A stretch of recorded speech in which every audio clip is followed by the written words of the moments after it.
Okay, so bear with me here quick. Before we get to the first reading, three things that I want to call to your attention to help with the continuation of the Acts of the Apostles, which will continue this week into next week, and then we'll conclude the Easter season with Pentecost. The first is take note as we hear these readings, a shift in the person speaking. So throughout the Acts of the Apostles, we heard things like Peter did this, John did this, Stephen did this, Paul and Barnabas did this. Third person.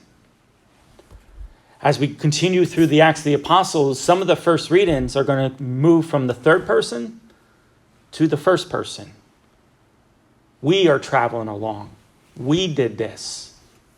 Luke, the writer of the Acts of the Apostles, now seems to be an eyewitness companion to these events. He is now traveling along with Paul and writing these events down. Okay, so just take note of that. The second, quickly, is the separation of Paul and his companion Barnabas. Quickly, the incident, what happened was they had this person by the name of John Mark who traveled along with them. But on their first missionary journey, John Mark decided to give up on the journey and go back home. When they started their second missionary journey, Barnabas wanted to bring John Mark, but St. Paul would have none of it. He was upset that John Mark left the first time. And so the disagreement got so severe that Paul and Barnabas decided to go their separate ways. Even saints have arguments and disagreements. So much so that we never hear in the Acts of the Apostles again if Paul and Barnabas ever got back together.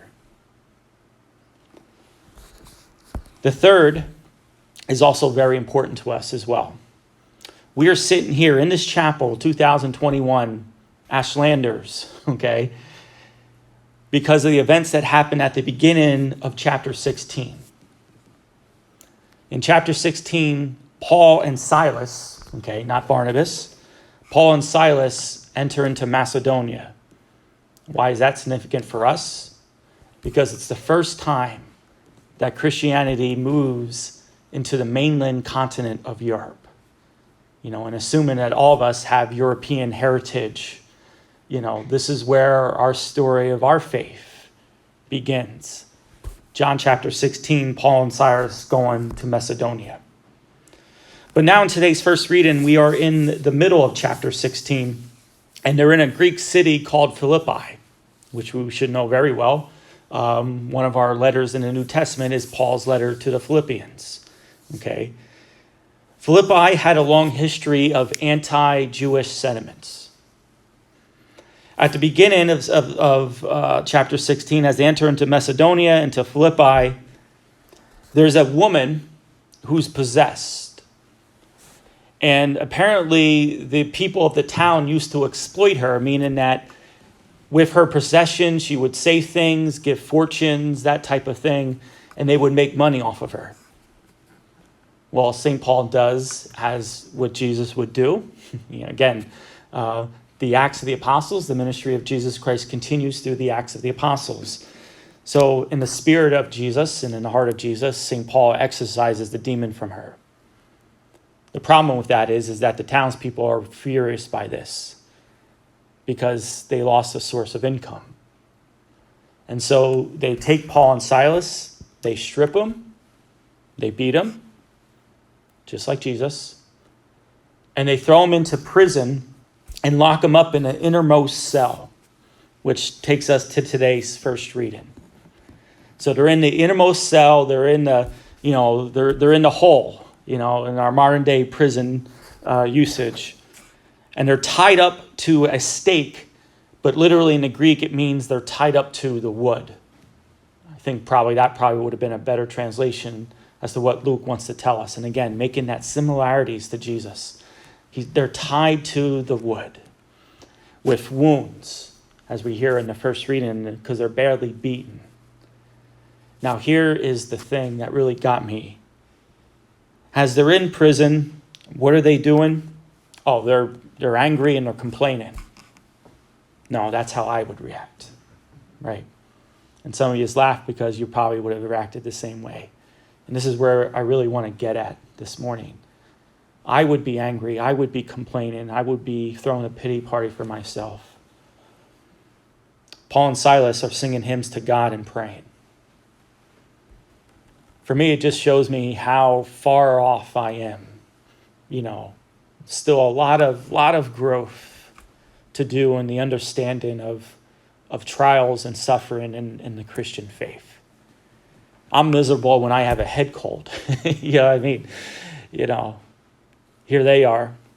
Again, just doing God's work, exorcising demons, and they're treated the same way that Jesus was treated.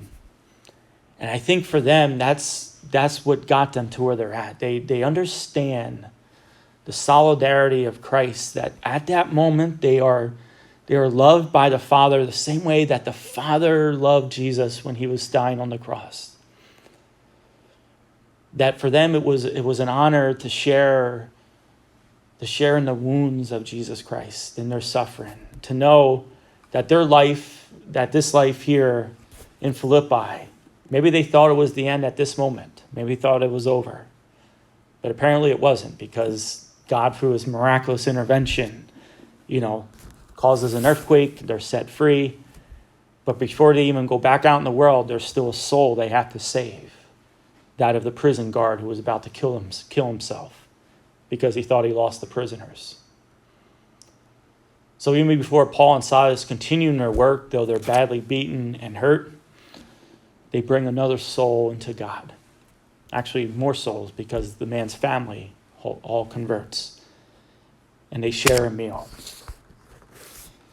But again, your sufferings and my sufferings, it's always an invitation to unite our hearts even more closely to Christ and to a God that doesn't watch from above and say, oh, you're suffering, I feel bad for you, I'm going to help you.